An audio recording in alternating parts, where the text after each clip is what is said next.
Hi, I'm Smile, and today we'll be majorly talking about transactional analysis and how we can use it to make our communication better.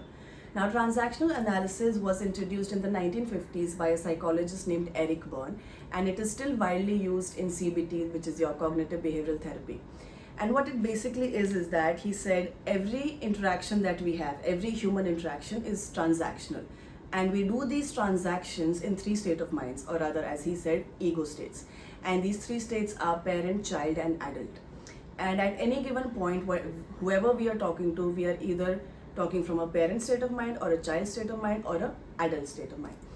Now, in your parent state of mind, we will be either copying the behaviors that we saw our parents do and everything that is attributed to a parent. So it could be good and bad. The good part would be nurturing parent, the protective parent, and on the more negative side, it would be a controlling parent, or we will be using an authoritative voice, right?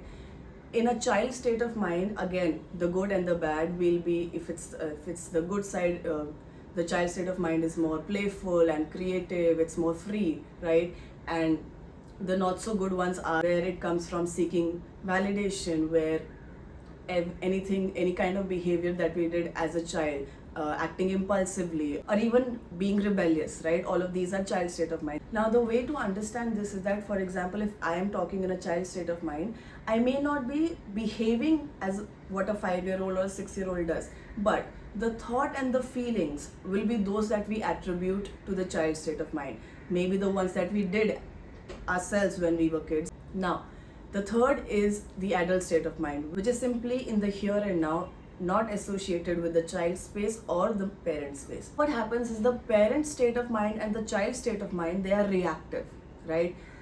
Anytime we get triggered, anytime we are in the arguments, we'll slip into one of these state of minds. Either we'll become very authoritative, we'll become very dominating, we'll become very controlling, or we'll go to the child state of mind and we'll either become very attention seeking and very argumentative, very ziddi जिसे कहते हैं.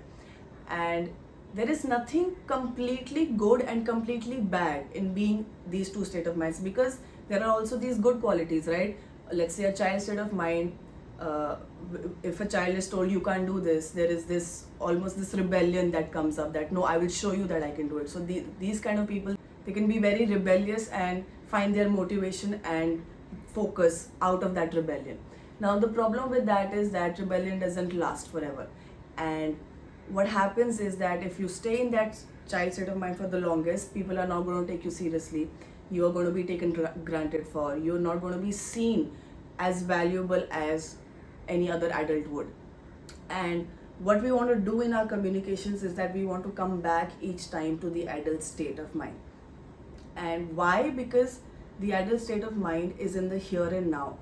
And when you're communicating with somebody, that is when you will be actively listening to the other person, maybe even be able to decode what state of mind they're coming from. And the simplest way to do it is, when a person is talking, you have to understand that the underlying layers, the subtext, the thought and the feeling, is that the child state of mind or the adult state of mind or the parent state of mind. And you can very easily maneuver through any kind of communication which is difficult or conflicting, knowing that, okay, this person is coming from a parent state of mind, so it's now my choice. Should I slip into the child state of mind, or should I just stay in my adult state? Because when you're in a child state of mind, you're going to be triggering somebody else's parent state, or if somebody else is in their child state of mind, they will be triggering your parent state. We have all three of them, and the beautiful part is that we can slip into each of these three very easily. Now, the problem arises when you are in one state of mind for the majority of your day. Let me give you an example. What happens is, let's say, for example, me, if I am staying in a child state of mind for the 90% of my days, right? I will find it very uncomfortable to slip into my adult state of mind when I have to. And when I do, it will not feel normal to me. It will feel as if I have to put a lot of effort to be in the adult state of mind.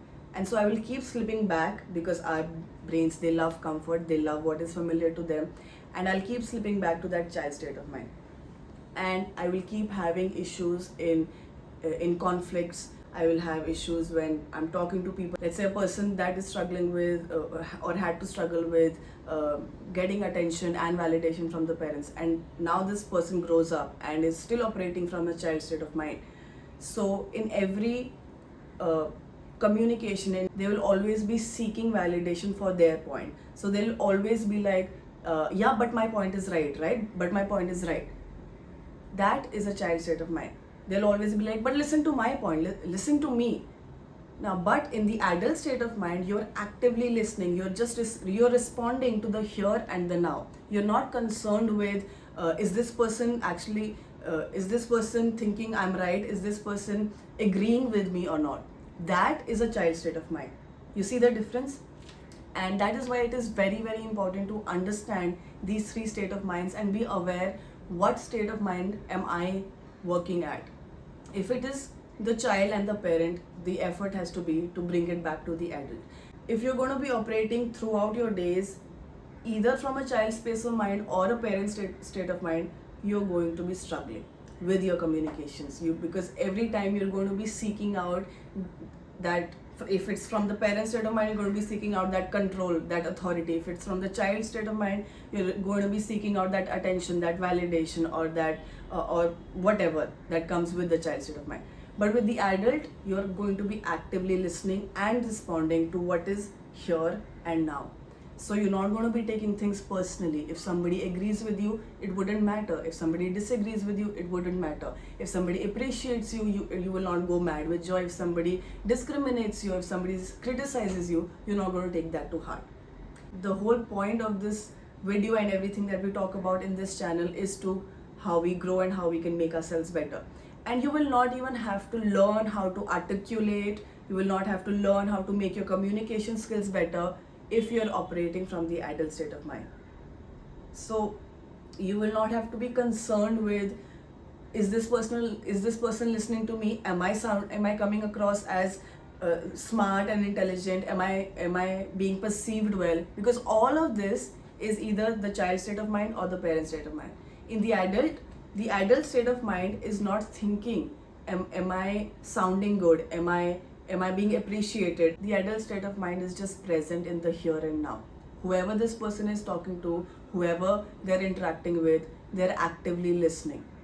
And what happens when you actively listen? Your communication becomes better.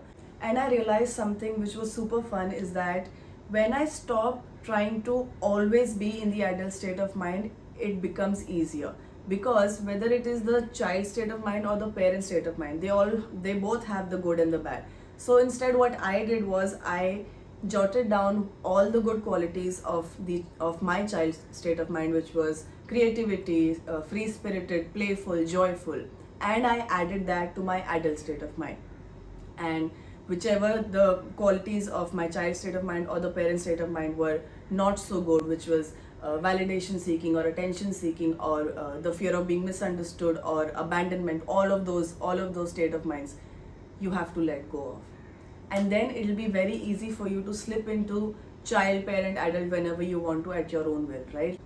And the reason I love transactional analysis is because it tells us a lot about our unhealed wounds or things that we've still not addressed.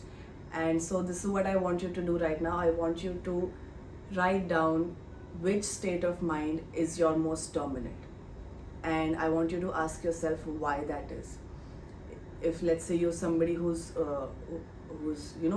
operating in a parent state of mind, was it because that you had to become the parent even when you were younger because there was nobody else to take that responsibility? Or was it almost a sort of a defense mechanism that if you act like a child, if you act your age, you will not be taken seriously and things will not be done? What is the reason that you stay in this state? Or if it's the opposite, let's say you're somebody who stays in the child state of mind a lot, is it because that now that you're an adult, you feel like you can finally let that child out and you can finally be however you want to be? Or is it because there are some needs there that are still unfulfilled and you're still finding that in your adult life. Whatever the reason is, I want you to write that down. It just means that you're living your life from your limiting self beliefs, and you're ending up self sabotaging, right? And if you want to know more about that, I have made an entirely separate video about self sabotage and why it happens, how it happens, what we can do about it. You can go and watch that video. But the point, and I think why I make these videos, is because I wish that when I was younger somebody would have told me all of this, and I wish that if somebody comes across this video, we can all grow together, we can all, make this journey of self growth a little bit easier and a little bit more fun. So write that down and tell yourself, okay, this is the state of mind that I'm operating from. I just have to come into the adult state of mind. Now, what are the attributes in the adult state of mind? Simple. This adult is only responding in the here and now. This adult is not concerned with what happened in the past. This adult is not associating the past situations to the present situation. So when this adult can even argue, can be in a conflict, can become angry, and all of those traits that we think are negative. You can absolutely do that in the adult state of mind, but then you will not be associating this argument with an earlier past argument. Maybe in the past you were not heard, you were misunderstood, whatever. You will not be associating that with the present. And so you will be able to actually listen and see what the situation is for what it is, right? And another way I like to personally do is I like to zoom out of situations and see myself as this character, and see what is happening with this character and the other characters this person is interacting with.